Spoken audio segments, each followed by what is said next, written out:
नमस्कार, भिवापुरी मिरची blogs YouTube चॅनलमध्ये आपलं सर्वांचं खूप खूप स्वागत आहे। आणि आज आपण आलो आहोत शेताकडे। शेताच्या बाजूला आहे एक नाला आणि इथे आपल्याला दिसत आहेत हे लाल रंगाचे वेल्वेट किडे। याला म्हणतात राणी किडे आणि आपल्याकडे याला गोसावी किडे सुद्धा म्हणतात। ग्रामीण भागात मृग नक्षत्र म्हणजे शेतीची सुरुवात। या नक्षत्राच्या सुरुवातीच्या दिवसामध्ये हा किडा बघायला मिळतो, त्यामुळे याला मृग नक्षत्राचा किडा किंवा मृग किडा असं देखील म्हटलं जातं। हा किडा दिसला की पाऊस पडणार अशी धारणा ग्रामीण भागातील लोकांची आहे। त्यामुळे हा किडा दिसल्यानंतर ग्रामीण भागातील लोक त्याला हळदी कुंकू वाहतात, त्याची पूजा करतात।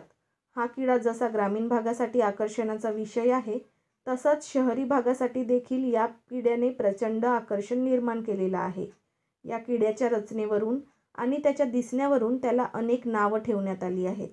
या किड्याला संस्कृतमध्ये बीर बहुती, उर्दूमध्ये राणी किडा, तेलुगूमध्ये अरुद्रा, तर मराठीत काही ठिकाणी गोसावी किडा असं देखील म्हटले जाते।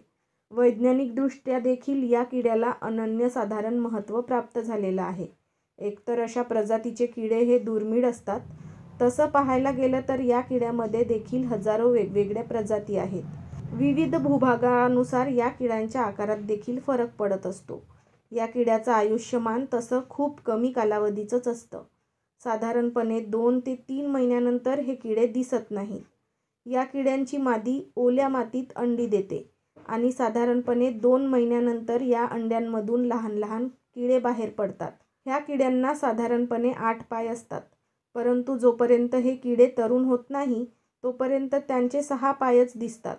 पुढे तरुण झाल्यानंतर त्यांच्या शरीरात होणाऱ्या बदलांसोबत हे जास्तीचे 2 पाय देखील दिसू लागतात।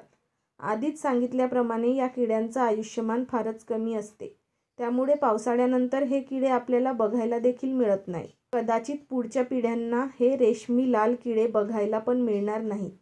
याला कारण आपण मानवच आहोत।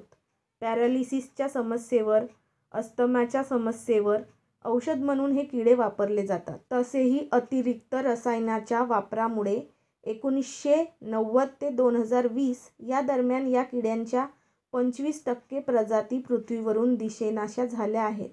हा निसर्ग नियम आहे आणि मनुष्य प्राणी लोभी आहे। मानवाच्या स्वार्थासाठी या किड्यांचा उपयोग होतो, त्यामुळं आणखी एक प्रजात हळूहळू दुर्मिळ होते, हे मात्र खरं। तुम्ही हा किडा कधी बघितला आहे का, हे कमेंट करून नक्की सांगा। यांना हातावर अलगद उचलून घेतलं, ते हातावर असे चालत आहेत आणि मग जिथून उचललं तिथेच सोडून दिलं। पानाच्या खाली, जमिनीच्या आतमध्ये ते लपतात। मला आठवते, मी प्राथमिक शाळेत शिकत असताना एका मुलीने हे किडे आणले होते। माचीसची डबी असते त्याच्यामध्ये भरून आणले होते आणि सोडले होते। आम्ही सगळेजण खूप घाबरलो होतो तेव्हा मी पहिल्यांदा हा किडा बघितला होता। तेव्हापासून मला हे किडे बघायला आणि असं हात लावायला खूपच आवडत होतं। प्रत्येक वर्षी पावसाळ्याच्या सुरुवातीला हे किडे आमच्या शेताकडे दिसतात। तर आता मी यांचा व्हिडिओ बनवला आणि याबद्दल तुम्हाला माहिती सगळ्यांना शेअर केली। तर ही माहिती तुम्हाला कशी वाटली हे कमेंट करून नक्की सांगा। व्हिडिओला जास्तीत जास्त लाईक आणि शेअर करा आणि आपल्या भिवापुरी मिरची ब्लॉग्स चॅनलला सबस्क्राईब करा। धन्यवाद।